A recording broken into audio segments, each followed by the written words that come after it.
This is Thank You Mama, weekly lessons from mothers all around the world. Dear friends all over the world, I have a special invitation for you. You might have heard me talk about this in the past episodes, but last summer I finally made my dream true and started Thank You Mama creative writing workshops. And they absolutely surpassed all my expectations. The energy, the magic we created were healing and empowering and just wonderful. So the next workshop is taking place on the weekend of 9th to 11th of June in Vienna. It will include a guided tour through this gorgeous imperial city, a visit to the Art History Museum, lots of creative writing, discussions, and meditations. We will write about our mothers' lives and lessons, but also about our needs and about what we can give ourselves to be the best, happiest versions of ourselves. You can find more information on my website. I will put a link in episode notes. Or please feel free to just shoot me a mail. You'll find it in episode notes as well. You can also reach to me over social media. I would be happy to help you with arrangements and ideas of what else to explore. There is a ton to see and experience in Vienna, but also Prague, Budapest, Munich, and Venice are a few hours on the train away from here. Also, I am relaunching the Thank You Mama newsletter and filling it with information and inspiration I am super excited about and would really love to share with you. You'll find a subscription link in episode notes on my website or in my Instagram link in bio. And finally, if you're enjoying the show and haven't done so yet, please give it 5 stars and a review. It's simple and quick, but it really helps the show to be discovered and to grow. Thank you so much for being here. And here's this week's beautiful conversation.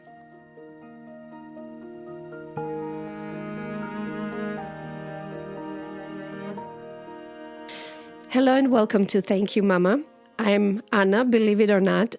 You may be wondering about this voice you're hearing today, but I had a very, very strong sinus infection the last few days and I canceled a bunch of interviews, but I didn't want to cancel today's interview. I don't know why actually, but I just didn't want to. I hope you are okay with my voice the way it is now. My guest today is Ruth Nolan. Ruth is a former wildland firefighter in California's Mojave Desert, an author, and a professor at College of the Desert. And I'm very excited to talk to Ruth today. Ruth, welcome. Thank you so much for having me from sunny, but also snowy Southern California. Having crazy weather here. I miss California so much. I don't know if you know, but I lived in California for 8 years.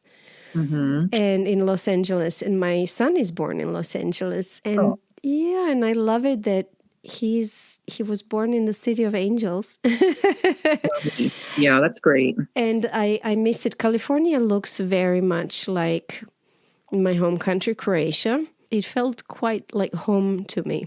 That's wonderful. And being a Californian from birth, I'm actually a second generation Californian, and I'm very much a writer of place. That's the real focus of all of my writing.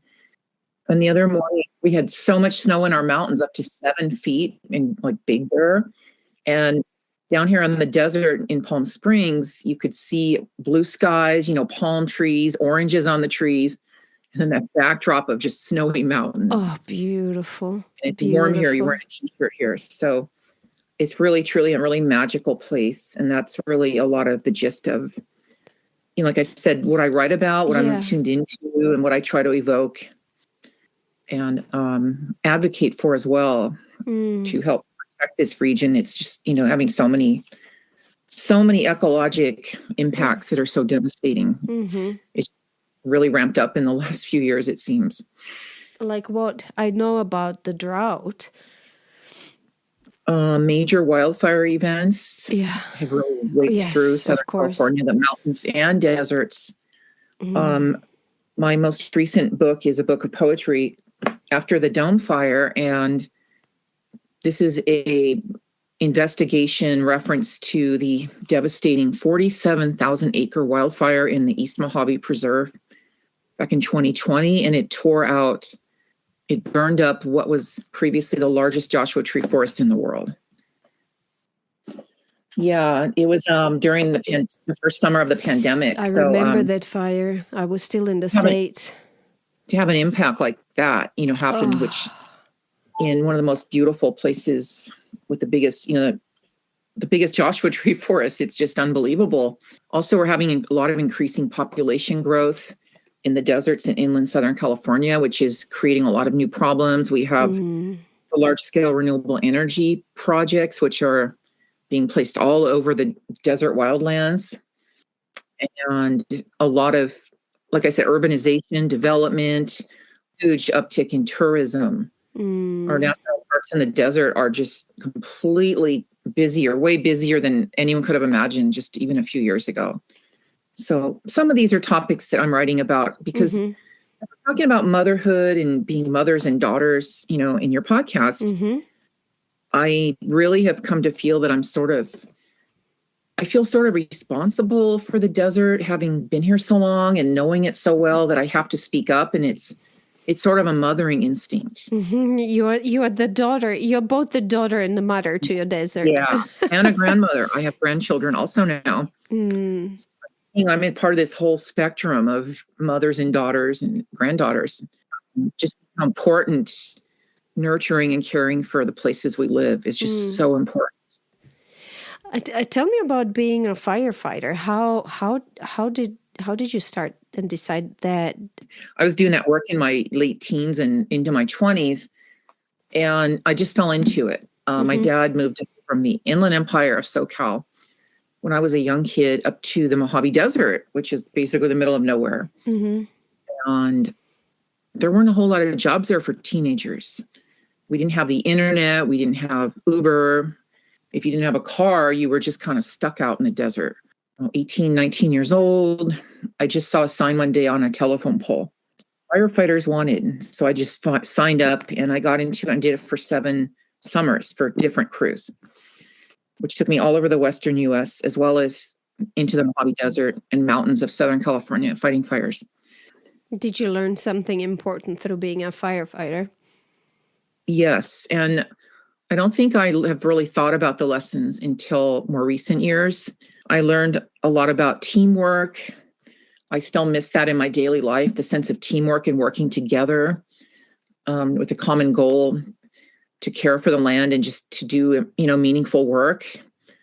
You're in a situation in firefighting where your life depends on the next person and theirs depends on yours. I learned a great deal about fire ecologies and what causes fires. How do we build relationships with fires in our lives? What are our responsibilities as stewards of the land? And so these are messages I've been urgently, as time goes on, we're getting more of these big fires here. I feel like I just really want to share that with people and impart the knowledge that I have. And I'm not saying I'm an expert, but just little things people can do to help prevent fires. How do we understand that many of us live in wildfire-prone regions? How do we assist firefighters get out of their way if they ask us to evacuate? So these are some of the lessons I learned fighting fires. Ruth, I'm thinking about how you and I met and how I invited you to the podcast. I have no idea how come you and I are friends on Facebook. I know. I don't know either. But, I'm one of the rare big fans of Facebook. I love Facebook. And us speaking today is one of the reasons why I love Facebook. I moved so many countries and places, and Facebook really helps me to stay in touch with my beloved people from wherever they are. But it also helps me discover new people in my life. Like you suddenly appeared on my feed or whatever it's called. And you posted this beautiful, beautiful text about how things are changing and how people are moving away and being lonely. And it deeply touched me. And I said, Ruth, please, if you feel lonely, come and speak to me on Thank You, Mama. It's so wonderful. And here we thank you. are. Yeah. But it's also interesting that you just told me that it's an important day actually today because your mom is moving to Los Angeles tomorrow. Yeah. And so it's very interesting. My father passed away a few years ago. My parents were married. My mom got married at 18 back in 1960. That was her first boyfriend. Basically, the two of them were grafted together like many couples from their generation. Mm-hmm. And my mom has really, like most women, or, losing a spouse at the age of in her late 70s after being married for that long. So she had decided she wanted to move to Los Angeles from the desert, which is really kind of ironic because we're getting inundated in the desert with people moving here from Los Angeles. I know. This is why I was surprised when you told me. We're another neighborhood of LA, basically. So is Joshua Tree. It's really unbelievable. And she had just sold her house just within the last few weeks, cash buyer, and she's going. And today's like her last day here. And I'm raising my daughter as a single mother, maintaining those close family ties to my parents here in Palm Desert, where they moved 25 years ago, right about when I got my job here at the College of the Desert. Mm-hmm. They have not just been my parents, they were neighbors. We spent lots of time together. My granddaughter, luckily got to grow up knowing her grandparents and spending a lot of time, which is something a lot of kids don't get now. And to have this all just sort of being dismantled, thinking, my mom has been my neighbor for many years, and now that she's not going to be my neighbor. We've gotten pretty close since my dad passed away. She has more time to spend with me now because he's not there. And so it's just a very strange and transitional. I know there's a lot of growth, a lot of anguish in this, but it's inevitable. It's part of one of life's passages as our parents age and pass away, or in some way they're leaving us, and that's just how it goes. So it's just quite interesting that, we're doing this today with all that going on. It just came out of nowhere, basically. It is. Kind of reeling and processing it. And I also will not have any family here. And I've always been very close to my family. So my daughter is living in southern Utah. She's 7 hours away. When did she move to Utah? She moved to southern Utah about a year ago. Oh, so everybody's really just leaving. Yeah. So, there's a lot of emotional hits to process, like feeling abandoned. Very strange to think abandoned by my daughter, which is, I'm not mad about it. Kids grow up, you want them to grow out and fly and have their own lives. But it's kind of an abandonment, the empty nest thing is real. And I don't think most, mothers, we just don't get over it. It hurts. It's a loss. And I don't think it's that I don't really ever see much written about this or discussed publicly. It's just something women are supposed to sort of suck it up. And, I'm glad that I'm talking about it, because how many women even listening to this are going through that? Your kids are growing up and moving away. Many. If you're a single mom, it's even more so. This is very different than if you have a partner, your own partner in the picture. Yeah. And just me and my daughter, that was it. And so suddenly she's gone. And then as a daughter with mother as well, or mother leaving us, that's a very, very hard, and I know a lot of people lose their moms. That's part of life. So I'm kind of experiencing that on a small level, even though she's still alive and well. It's a strange thing to deal with that at this age. Instead of, often at that age, we have to care for our parents. Instead, your mom is now moving away from you. So that's also a different situation. It's very astonishing, really, that my mom herself, who, had basically been in a marriage where my dad was in charge of everything, very dominating man, and her moving to the desert was he wanted to do it. That was never what she wanted to do, right? So to see my mom, I'm kind of in awe of what she's doing at the age of 80, that she's deciding she wants to do what she wants to do. And I never would have seen this coming before my dad passed away. I didn't realize the extent to which she was co-opted into doing what he did or Mhm. wanted to do. Mhm. So I have to hand it to her Wow. picking up and leaving, selling the home they shared, leaving what's familiar for 25 years here, and going on a new adventure. It's kind of similar to a young adult that's, growing up and going off to college. That's kind of what it feels like. So your brother is in LA. She's moving to be with him Yeah. or closer to him. But so is this the only reason, or is she excited to be in the city?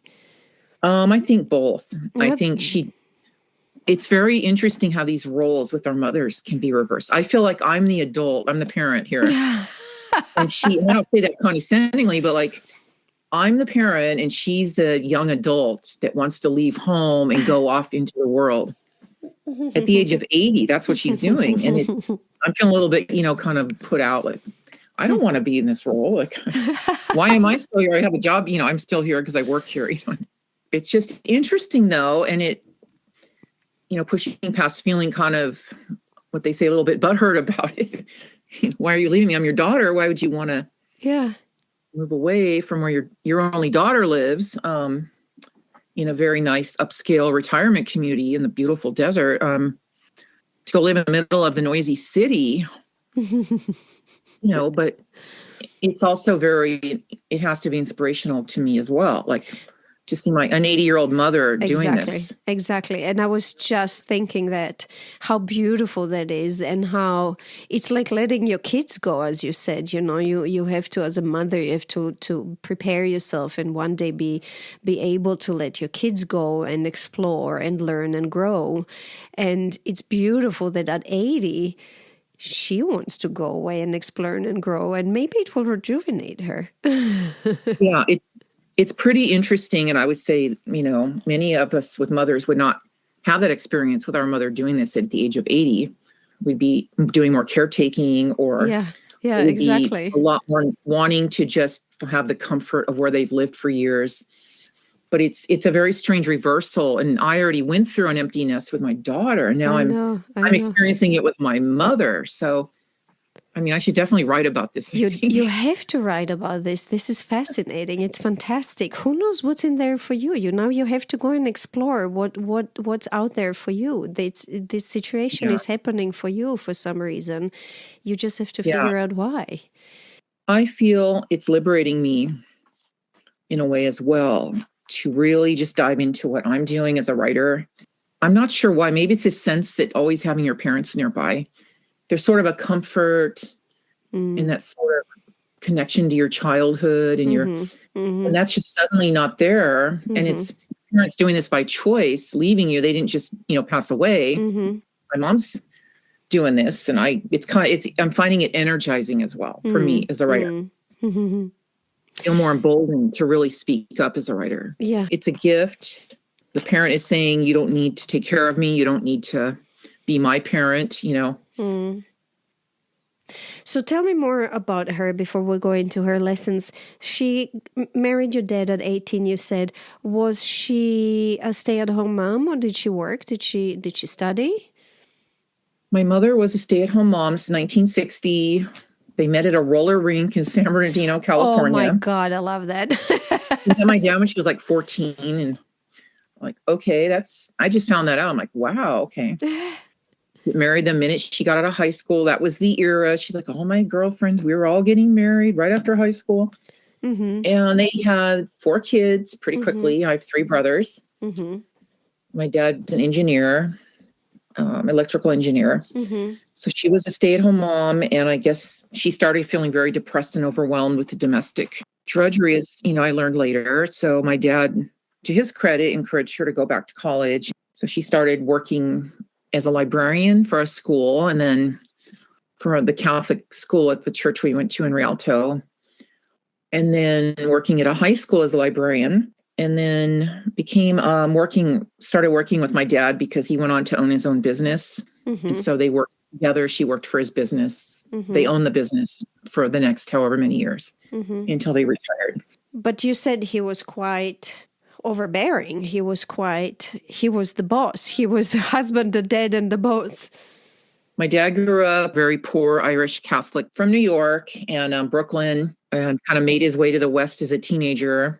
it was kind of lost on my brothers and I were just these relaxed California kids. My dad's Yeah. really tough New York guy, Yeah, he had to be.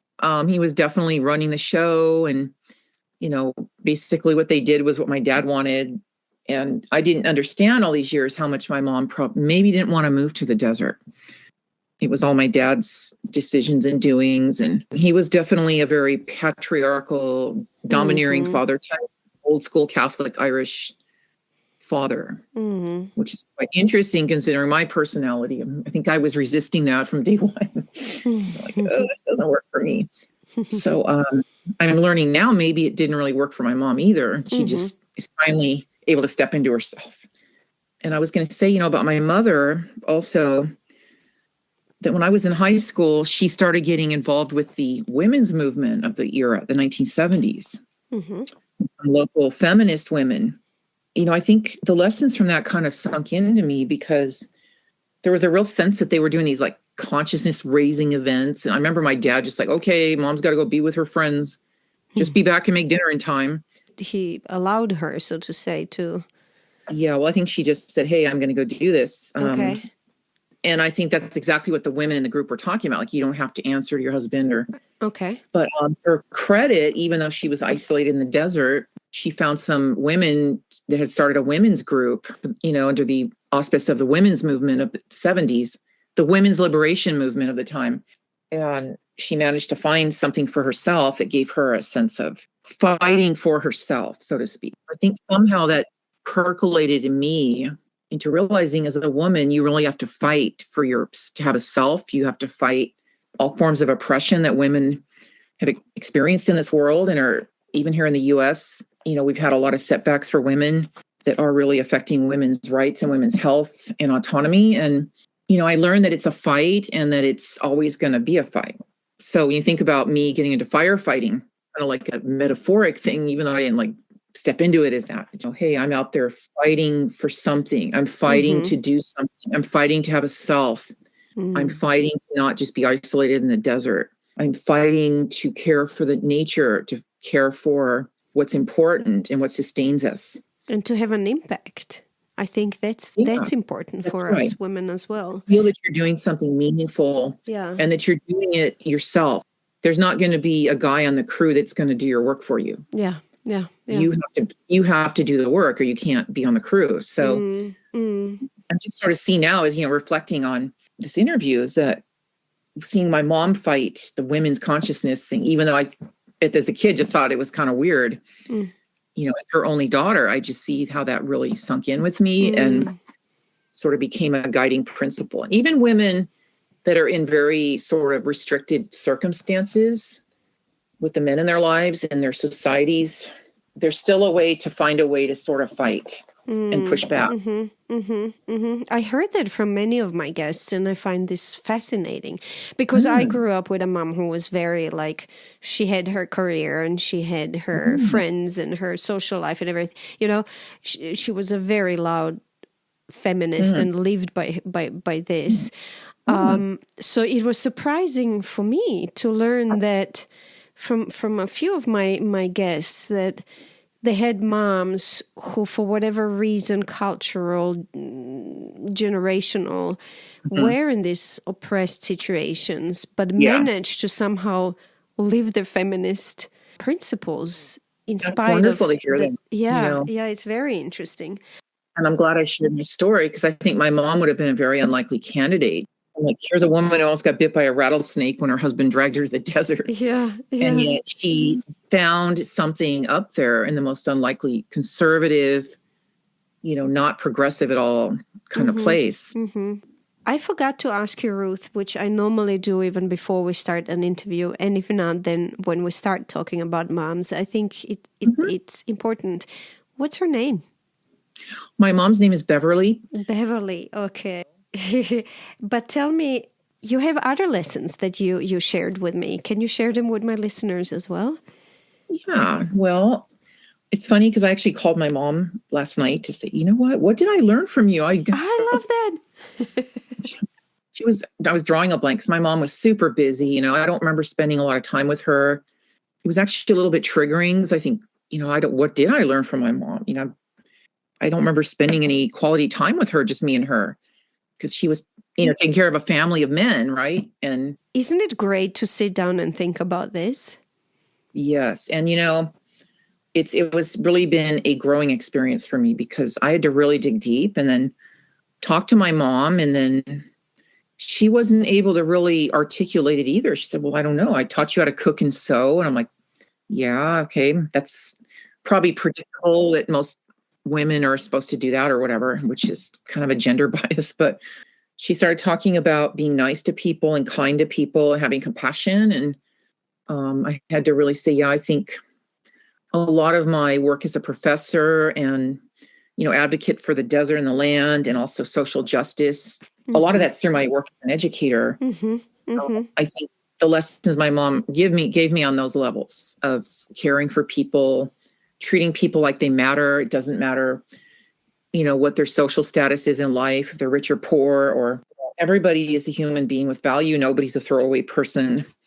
I think my mother, was able to give me a good inspiration on that, and you got to hand it to her. She persevered in circumstances that really were, working against her in terms of having her own self, her own life, her own choices. But she kind of came out of it all without any bitterness or bad attitude. So that's important. Yeah, it's very important. And it helps me to realize, we do have a choice at all times, no matter what is happening. Yeah. So that's another lesson, I think. Here, definitely. I'm writing it down. Aw. I'd love you to talk about the lesson that you learned indirectly from her, because I think these also are very, very important. We don't only learn by what our mothers model to us or tell us, but we also learn by looking at them and saying, I don't want to repeat this. To be honest, that really bubbled up when I started preparing for the interview. Like, I almost felt kind of angry, like the real truth is I learned, what I not to do or how not to be, and.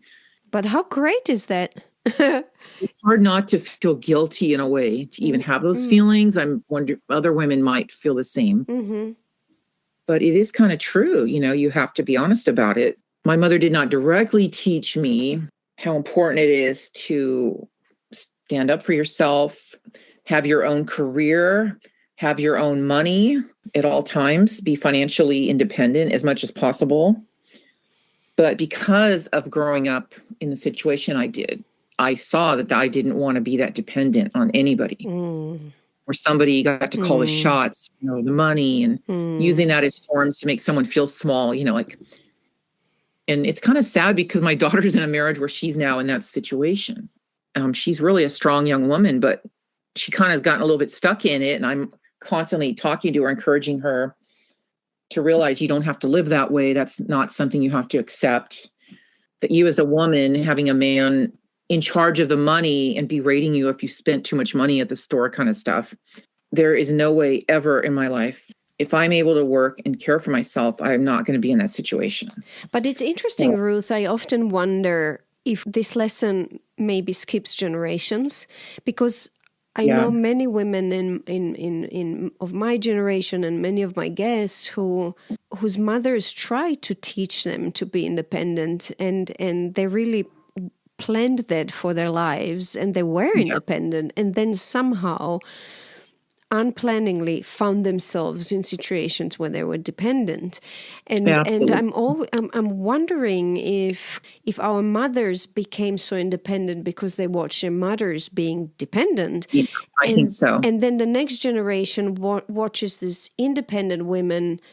And that's also not easy, and their struggles. And are like, you know what, maybe I don't need to do everything by myself. So I often wonder if it kind of goes back and forth between generations. Absolutely. And the sad fact is, the reality is that misogyny is waiting for us. Like I said earlier, it's a fight.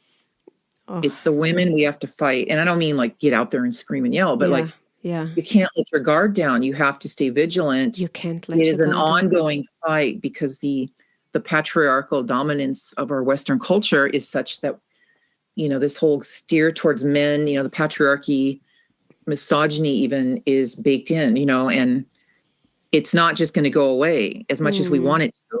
No. So yeah, definitely, absolutely. What I learned not to do, watching my mom, my daughter saw a mother step up, work, get through some rough circumstances in my younger adult years, not having a co-parent and not having a father available. She saw me working, being independent, and how could she even know what the other way of living was if she was never around that? She never saw it. Exactly. Yeah. So it's something that you don't understand, that you have to fight for it.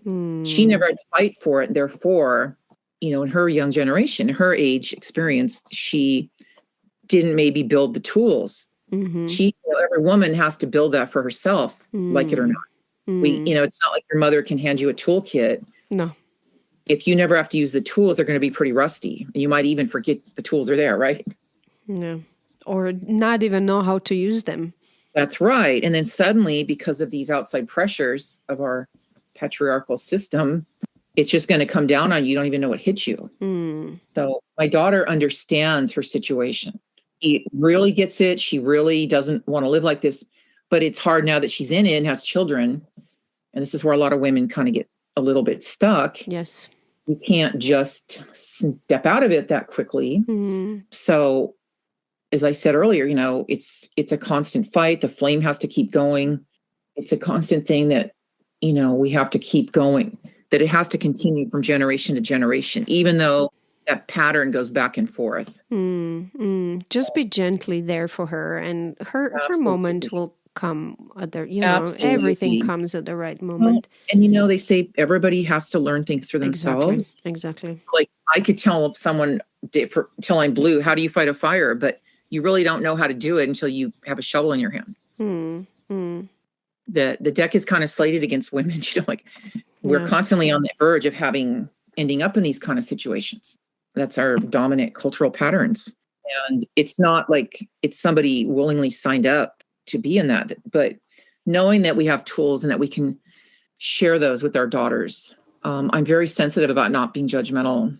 I have a lot of compassion, for her situation, but just trying to keep her reminded that she does have the ability to fight and stand up. Yeah. Just gently. Yeah, absolutely. Ruth, we're best friends. My daughter trusts me. And, I feel grateful for that because I know a lot of younger women with mothers that are overbearing or in their business are not happy about, So I think it's just a constant negotiation in how we learn from our mothers, how we teach our daughters, how we teach our mothers. There's so much back and forth, and there's just so much to talk about and investigate and learn and explore in these. I really encourage all women to do that. It's just such important territory. It's so for important. all of us. So important. It's so important. Ruth, I wanted to ask you what I ask all my guests, but I wonder if you already answered this question. I always ask if there was something important your mother wasn't able to teach you and something that you had to learn by yourself. I, for myself, have a feeling you answered this by talking about independency. Do you agree with me, or do you think there's anything else? Okay. Absolutely. Okay. In fact, I do resent it. My mom is proud of me for being independent, and yet in some ways being as independent as I've had to be was kind of forced on me. You feel like your mother is not emotionally available. I have no memory of spending any time alone with my mom one-on-one. She was just so focused on my dad. And then the boys in the family, she even told me that last night. It was do or die. You have to survive, right? So yeah, the independence thing was not like something I'm not fiercely proud of that.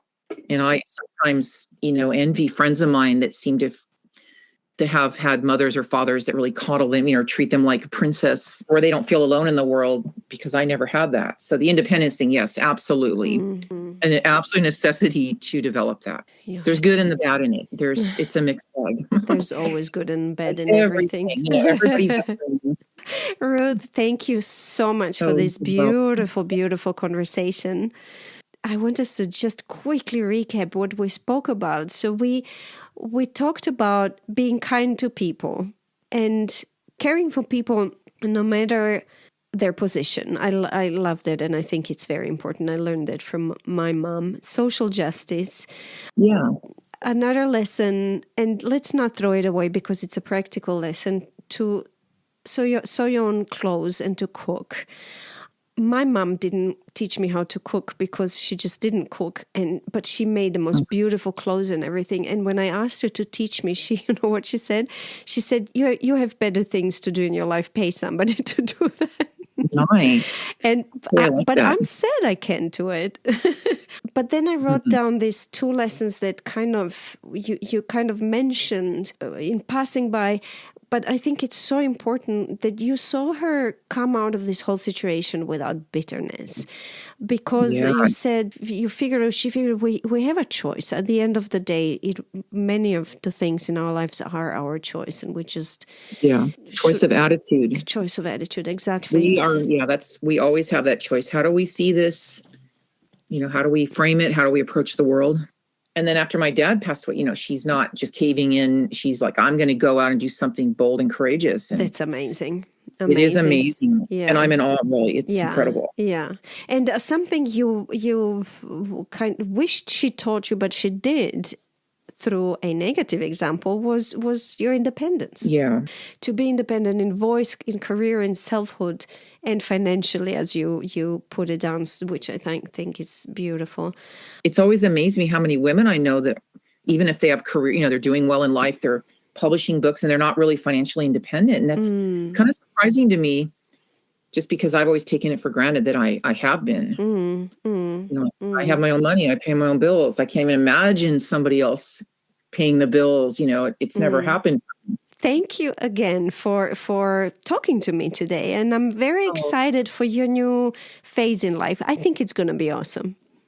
Thank you. And I'm so happy you invited me to be here. And it's been such a pleasure talking to you.